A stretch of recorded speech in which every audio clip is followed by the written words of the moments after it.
လောကမှာလကားရတဲ့ပညာဆိုတာဘာမှမရှိဘူးကိုယ်တိုင်စူးစမ်းလေးလာအားထုတ်မှုနဲ့ရတယ်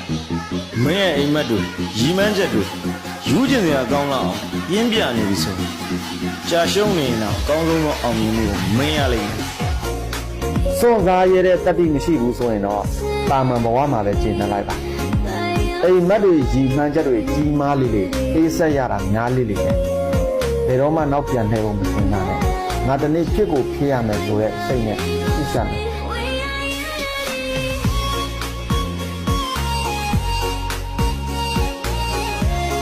ဘာပဲဖြစ်ဖြစ်အရာအားလုံးကစိတ်ရင်းမှန်တယ်ဆိုရင်နှစ်စားပဲကျွန်တော်တို့အားလုံးကအောင်မြင်ခြင်းကိုစိတ်ရင်းနဲ့ပြန်ရမယ်လောက်တာတူပေမဲ့စိတ်ကြံမတူရင်ရလက်ကမတူပြန်ဘူးလူတယောက်စိတ်ရင်းစေတနာမှန်သွားပြီဆိုရင်နှစ်ဖရားတော်ကူညီပေးရတယ်လို့ကြားဘူးလေစေတနာမှန်ရင်အပြစ်တောင်အကျိုးဖြစ်လာတယ်လို့စေတနာလွဲရင်အကျိုးတောင်အပြစ်ဖြစ်လာတယ်ကိုမမြင်ဘူးတဲ့နေရာတွေရောက်ဖို့အတွက်ကိုမမြင်တဲ့လမ်းတွေကိုရှောက်ရမှာဖြစ်တဲ့အတွက်စိတ်ခိုင်ပါရမယ်ဖြစ်တဲ့ဟာကိုရင်ဆိုင်နိုင်ပါရမယ်ဖြစ်တဲ့ဟာကိုရင်ဆိုင်တဲ့အချိန်မှာလည်းသုံးသပ်မှုတွေပေါ်မှာမူတည်ပြီးတော့ပညာရရလာမယ်အဲ့တော့ဘယ်အရာမဆိုပညာဆိုပြီးသတ်မှတ်ပါဘယ်အရာမဆိုပြဿနာဖြေရှင်းရင်ငွေရမယ်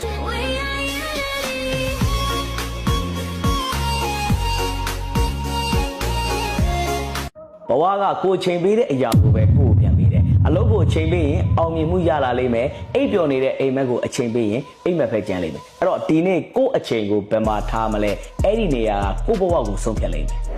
ဘဝကတရားလားမတရားလားဆိုတာကိုယ့်ချိန်စရာကိုကြည့်ဘဝကိုအလေးထားရင်ဘဝကလည်းကိုယ့်ပြန်လေးထားမယ်အလွယ်လန်းကိုအချိန်ပေးရင်အလယ်လန်းမှာပဲရက်နေရလိမ့်မယ်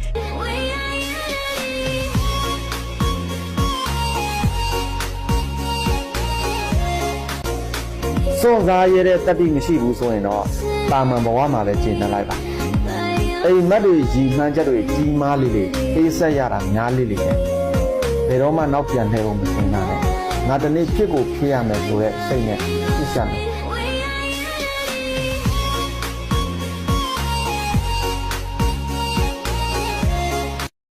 မင်းရဲ့အိမ်မက်တို့ရီမန်းချက်တို့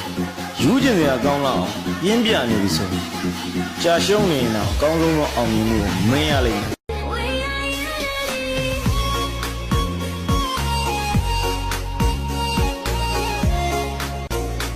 စွန့်စားရတဲ့တတိမရှိဘူးဆိုရင်တော့တာမန်ဘဝမှာပဲကျင့်နေလိုက်ပါအိမ်မက်တွေရီမှန်းချက်တွေကြီးမားလေးလေးအေးဆက်ရတာများလေးလေးပဲဘယ်တော့မှနောက်ပြန်နေဖို့မစဉ်းစားနဲ့ငါတနေ့ဖြစ်ကိုဖြစ်ရမယ်ဆိုတဲ့စိတ်နဲ့သိစမ်း